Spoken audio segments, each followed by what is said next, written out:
Mario, y un saludo para los usuarios. Rosana, del tema de Roma pasamos a hablar de Ucrania porque sigue siendo pues muy comentado después de ese desencuentro que se vivió entre el presidente Zelensky y el presidente Donald Trump, pues el futuro de lo que será la guerra en ese país.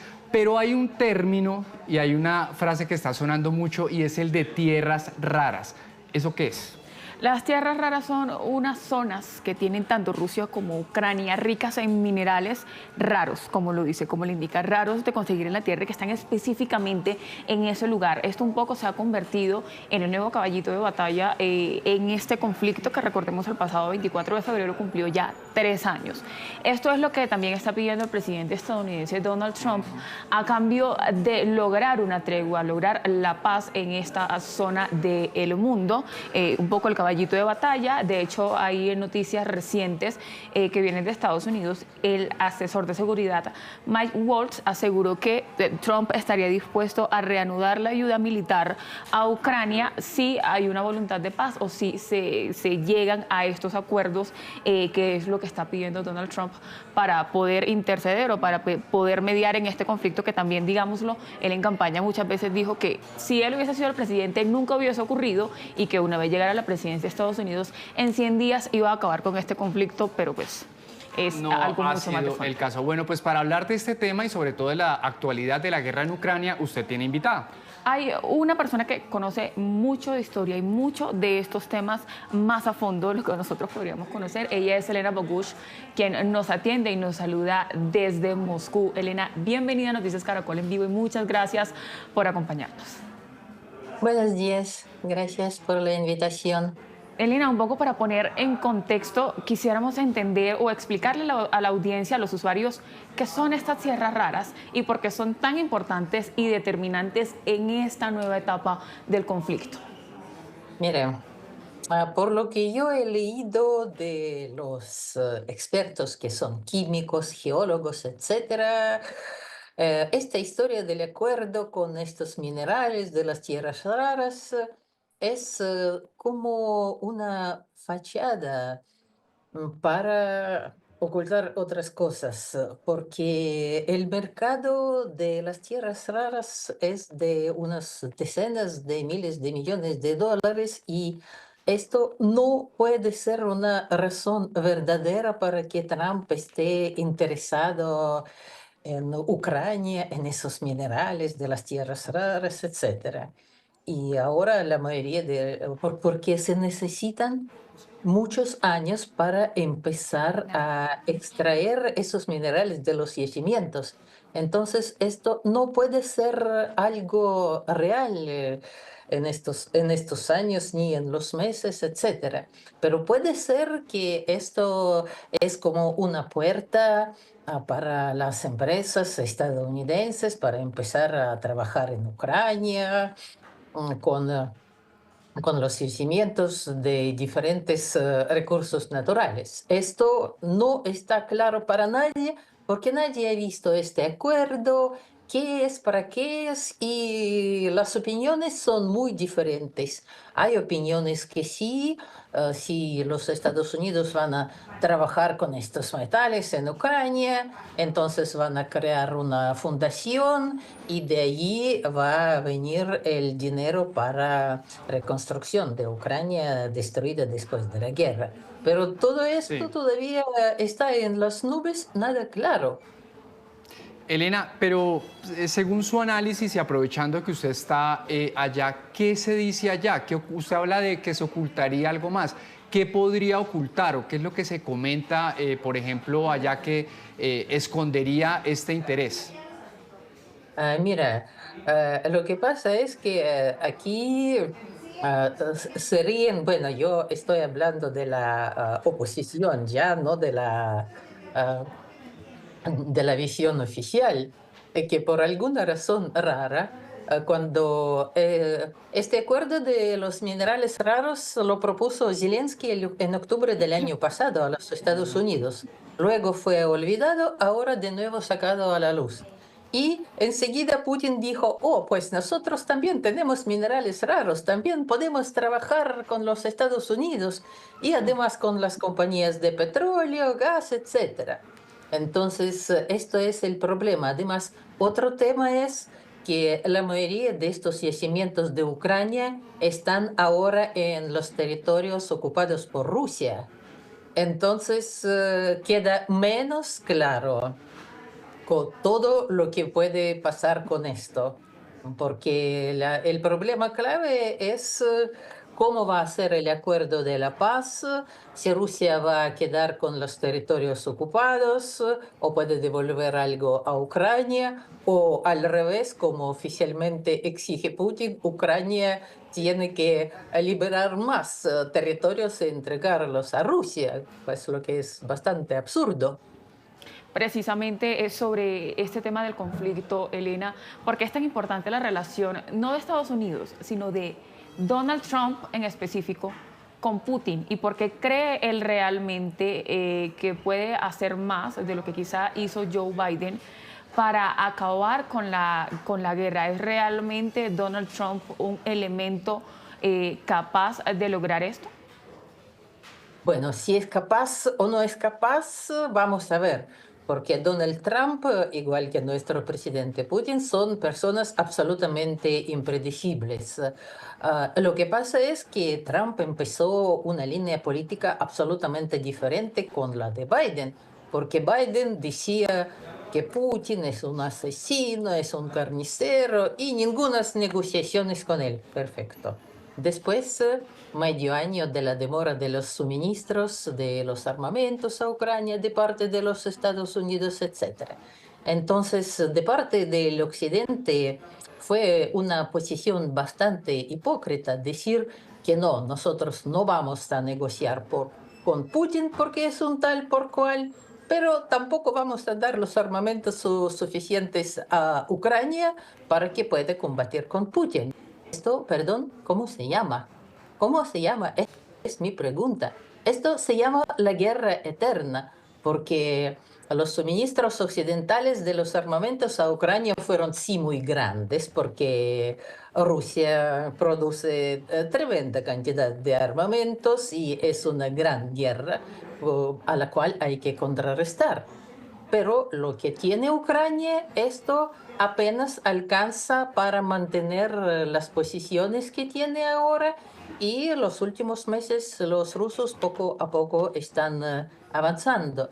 Entonces, en esta situación, tanto ucranianos como rusos que también están bastante cansados de la guerra que nos cuesta mucho económicamente, están dispuestas a esperar cualquier milagro, cualquier persona que aparece en el horizonte y dice, mira, yo voy a hacer algo, yo quiero paz, yo quiero negociaciones. Pues bienvenida sea, y no importa si se llama Trump o es alguna otra persona, es un gran cambio de la política.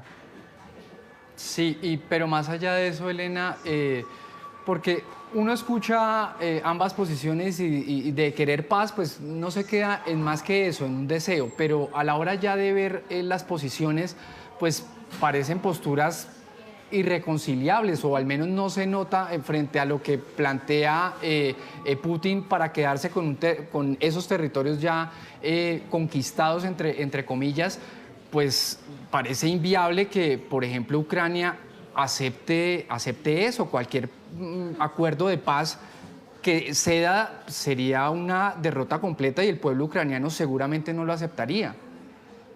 Mira, yo tengo muchos parientes en Ucrania, yo tengo ahí dos hermanas con las familias, tengo amigos con los cuales estudiaba en la escuela, etcétera. Entonces, la opinión de los ucranianos no es como la quieren presentar ellos oficialmente. Ahora la sociedad está bastante dividida en Ucrania. Yo leo muchos canales ucranianos de la oposición que critican mucho a Zelensky por esta posición, porque la idea de las negociaciones es buscar un compromiso, un consenso y las dos partes tienen que ceder algo, porque esta guerra para Ucrania no tiene perspectivas. Está combatiendo 3 años con la mínima cantidad de los armamentos y ahora los rusos poco a poco están avanzando. Mi pregunta es, si Trump ahora dijo que si Zelensky, bueno, ahora Zelensky pidió disculpa, etcétera, entonces puede ser que no pase esto, pero antes Trump dijo que no va a dar más la ayuda militar a Ucrania. Y esto sí que va a ser una catástrofe militar para Ucrania. Entonces, yo creo que antes de hablar sobre las negociaciones, quién está y quién no está de acuerdo, una cosa mínima es el cese de fuego por lo Preci- menos para dejar terminar con los bombardeos cuando todos los días muere la gente, mueren los civiles en Ucrania, etcétera.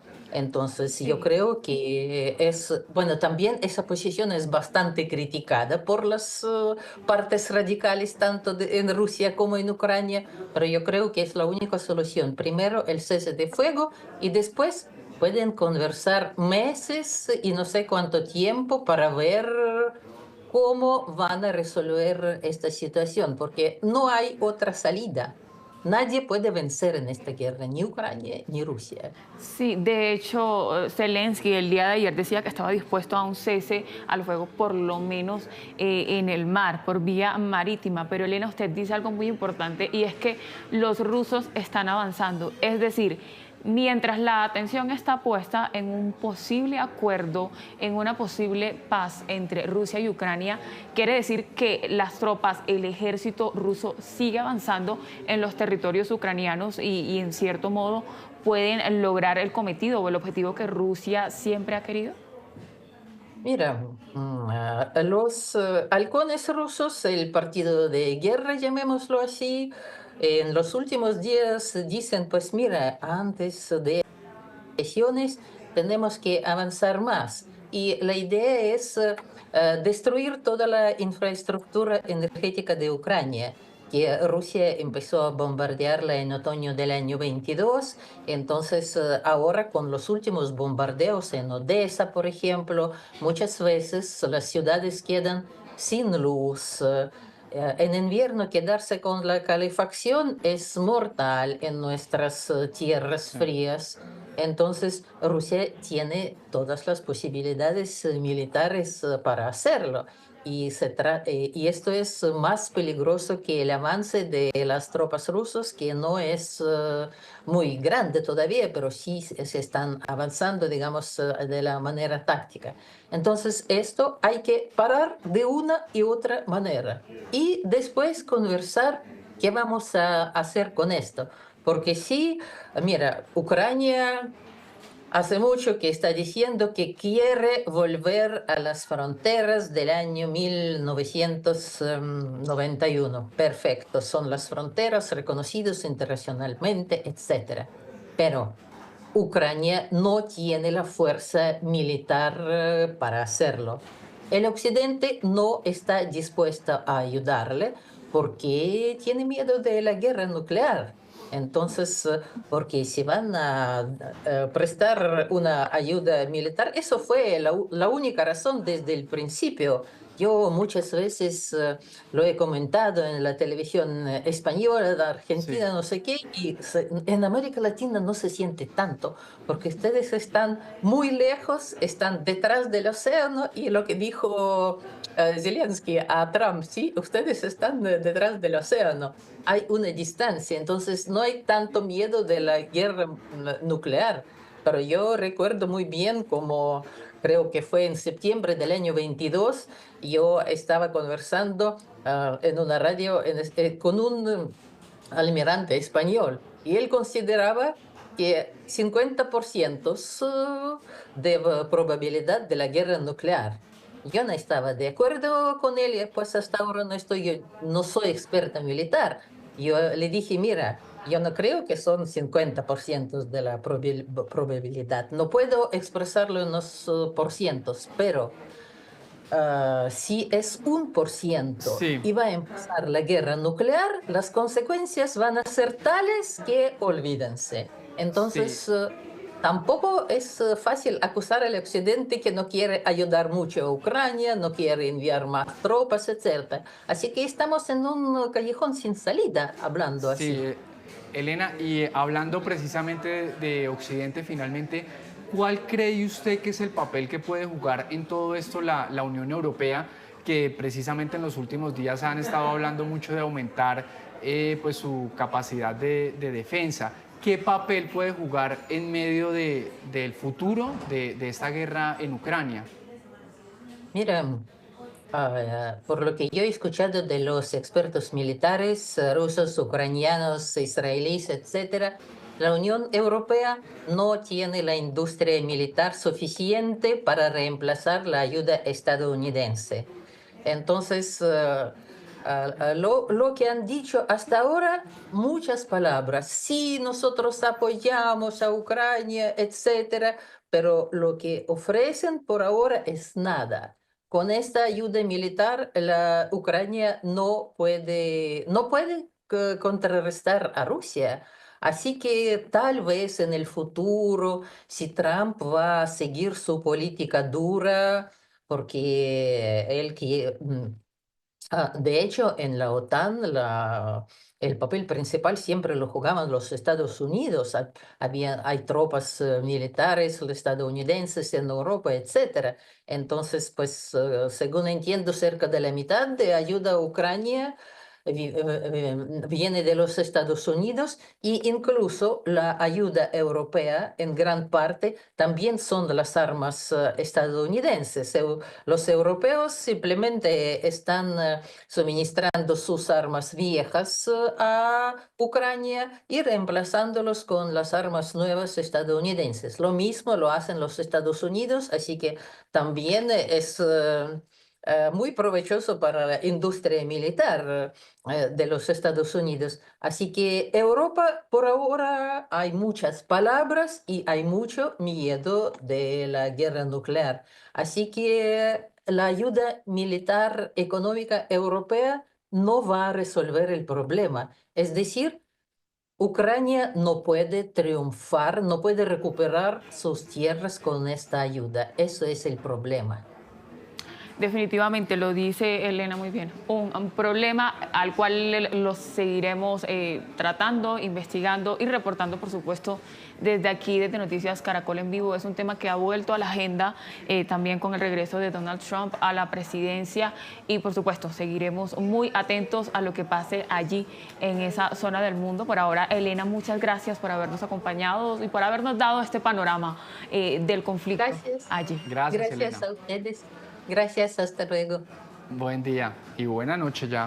Sí, allá ya es de noche. Para ella. Lo cierto, Rosana, es que se están reorganizando fuerzas, alianzas y todo, por supuesto, está en desarrollo. Nadie tiene aún esa bolita mágica para saber qué va a pasar. No, de hecho, desde el viernes, lo que fue el viernes, lo que pasó el viernes fue inédito, nadie se lo esperaba y seguramente así seguirá siendo por los próximos días. Bueno, con este análisis sobre la guerra en Ucrania hacemos una nueva pausa en Noticias Caracol en Vivo, pero ya venimos con más información.